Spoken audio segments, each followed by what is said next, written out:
Hi hello నమస్తే welcome to S4 media. మీ శ్రీనివాస్. మరోసారి యుద్ధం రానుంది. ఎక్కడ ఎప్పుడూ జరుగుతున్నటువంటి తంతే. పశ్చిమాసియాలో నెలకొన్నటువంటి యుద్ధ వాతావరణం కారణంగా అనేకమైనటువంటి బాధలు ఒక రాష్ట్రం ఒక దేశమని కాదు, ప్రపంచ దేశాలన్నీ కూడా వణికిపోతూ ఉన్నాయి. ఒక మాటకు వస్తే ఉన్నతమైన దేశాలు అంటే బాగా సంపన్నమైనటువంటివి ఎమిరేట్స్ కానీ ఇలాంటి కొన్ని దేశాల్లో కూడా రానున్న కాలంలో విపత్కర పరిస్థితులు ఎదుర్కొనే అవకాశాలు కనబడుతున్నాయి. వాళ్ళ దగ్గర చాలా ఆయిల్ ఉండొచ్చు, లేకపోతే నిల్వ ఉండేటువంటి ఆహార పదార్థాలు నిల్వలు కూడా పోయే పరిస్థితి వచ్చింది. అసలు ఏంటి దీనికి అంతటికే కారణం? మరోసారి యుద్ధం అంటున్నాం కదా, అసలు ఏంటిది? పశ్చిమాసియాలో ఇరాన్ అమెరికా దేశాల మధ్య నెలకొన్నటువంటి ఉద్రిక్త పరిస్థితులు ఏవైతే ఉన్నాయో వాటి పరంగా ఇప్పుడు రానున్న కాలంలో యుద్ధం ఇప్పుడు జరుగుతుంది. వాళ్ళకి ఏంట్రా తాజా పరిణామాలంటే, ముఖ్యంగా ఈ పశ్చిమాసియాలో ఇరాన్ డ్రోన్లను ధ్వంసం చేశారు అమెరికా వాళ్ళు. హార్ముజ్ జలసంధి గుండా ప్రయాణిస్తున్నటువంటి ఏవైతే ఉన్నాయో ఆ రవాణా సరుకులు కానీ ఆయిల్ కానీ చమురు నిల్వలు కానీ వేటిని ఆ మార్గం గుండా వెళ్లకుండా ఉండేందుకు కట్టుదిట్టమైనటువంటి ఏర్పాట్లు చేసింది ఇరాన్. అయితే అక్కడ పర్యవేక్షిస్తున్నటువంటి డ్రోన్లను కానీ ఆ నిఘా వర్గాలని అమెరికా సెంట్రల్ కమాండ్ ఏదైతే ఉందో ఆ కమాండర్ వాటిని గాల్లో పేల్చి పారేశారు. దీని ఫలితంగా అక్కడి నుంచి రావాల్సినవి ఏవైనా ఉన్నాయి అంటే అవి చాలా అంతరాయంగా ఏర్పడింది. నిజం చెప్పాలంటే అండి, ఇరాన్ చిన్న దేశం మొత్తం ప్రపంచాన్ని వణికిస్తుందండి. అదేంటి సార్ ఎలాగా అంటారా? అవి డ్రోన్ల సహాయంతో అమెరికా స్థావరాల మీద కానీ అమెరికా అనుకూల దేశాల స్థావరాలను ధ్వంసం చేసుకుంటూ వెళ్తే ఇరాన్ మీద ఎక్కువ అంటే అమెరికా సామాగ్రి వాళ్ళ దగ్గర ఉన్నటువంటి యుద్ధ పరికరాలు అవ్వచ్చు, లేకపోతే అణ్వాయుధాలు అవ్వచ్చు, చాలా ఎక్కువ మోతాదులో వెచ్చిస్తే కానీ వాటి మీద ఇరాన్ మీద దాడి చేయలేని పరిస్థితి. ఇరాన్ వాళ్ళు 10 రూపాయలు ఖర్చు పెడితే అమెరికా వాళ్ళు 100 రూపాయలు ఖర్చు పెట్టాల్సిన పరిస్థితి. ఈ పరిస్థితుల్లో ఇరాన్ దక్షిణ తీర ప్రాంతంలో ఏదైతే గోరుక్ మరియు ఖేష్ అనేటువంటి ద్వీపంలో ఉన్నటువంటి నిఘా రాడార్ కేంద్రాలని అమెరికా వైమానిక దళాలు ధ్వంసం చేసేసాయి. ఇది అసలు ఇంతటితో ఆగల. కువైట్ విమానాశ్రయం మీద కూడా దాడి జరిగింది. ఇక్కడ అమెరికా వాళ్ళు చేసినటువంటి దాడుల ఫలితంగా అటు ఇరాన్ జలసంధి ఏదైతే ఉందో అక్కడ తీవ్రమైనటువంటి ఇబ్బందులను ఎదుర్కొంటున్న పరిస్థితి. అలాగే కువైట్లో అంతర్జాతీయ విమానాశ్రయం ఏదైతే టెర్మినల్ 1 T1 పైన జరిగినటువంటి డ్రోన్ మరియు క్షిపణి ప్రాంతం, ఇక్కడ ఈ దాడి చాలా తీవ్రమైనటువంటి పరిస్థితి. ఈ నేపథ్యంలో ఈ దాడిలో తీవ్రమైనటువంటి ఆస్తి నష్టం జరగడమే కాకుండా భారతీయ పౌరుడు కూడా ఒకడు మరణించాడు. సుమారు 63 మంది గాయపడ్డారు. అయితే ఈ క్రమంలో అక్కడ వినియోగిస్తున్నటువంటి అంతర్జాతీయ సేవలు ఏవైతే ఉన్నాయో వాటిని నిలిపివేసింది. అక్కడి నుంచి ట్రాన్స్పోర్టేషన్ లేదు. విమానాశ్రయం ద్వారా ట్రావెల్ చేసేవి గూడ్స్ అవ్వచ్చు, ట్రావెలర్స్ అవ్వచ్చు, ఎవరిని ఇప్పుడు అది ఆపేశారు. మరి వాళ్ళకి కావాల్సినటువంటి నిత్యావసర వస్తువులు ఎలా? ఒక షిప్లో పంపించే సరుకు ఎంత ఉంటుందో తెలుసండి? సుమారు 15-20 మధ్యలో ఏరోప్లేన్స్ మీద ఎంత పంపించగలమో అంత ఒక్క షిప్ మీద పంపించేయచ్చు.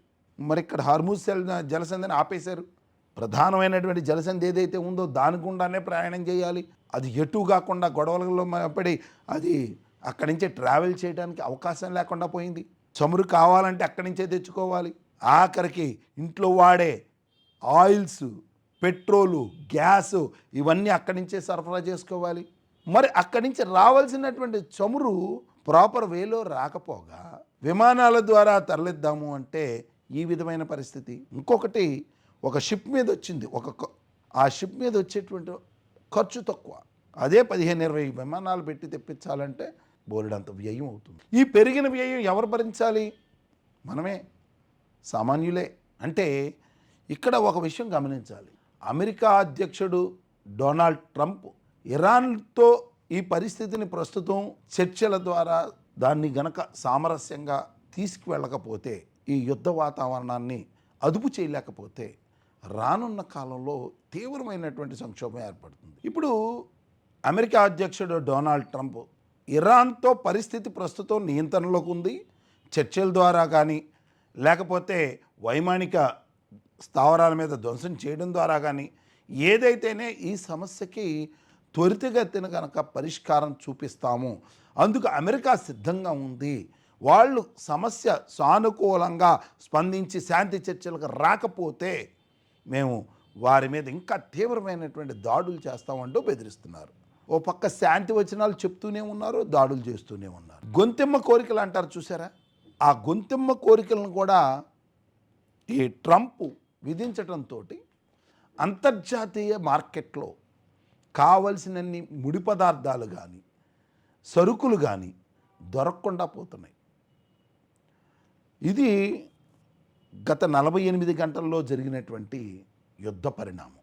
ఈ యుద్ధ పరిణామం ఇలాగే జరిగింది అనుకోండి, మనకి ఆహార పదార్థాలు మనకే కాదండి, ప్రపంచ నలుమూలలకి వెళ్ళవలసిన చమురు ఎక్కువ శాతం అక్కడి నుంచే కదా, గ్యాస్ అక్కడి నుంచే కదా, అక్కడి నుంచి సప్లై జరగలేదు. ఏం జరుగుతుంది? డిమాండ్కి తగ్గ సప్లై. ఇప్పుడు కూడా మనం గ్యాస్ బుక్ చేసామనుకో, అంతకుముందు 21 రోజు తర్వాత బుక్ చేస్తే వచ్చేసేది. ఇప్పుడు బుకింగ్కి 4 గంటలు. 4 గంటల తర్వాత వాడు ఎప్పుడు వస్తాడో ఎప్పుడు తెస్తాడో తెలియని పరిస్థితి.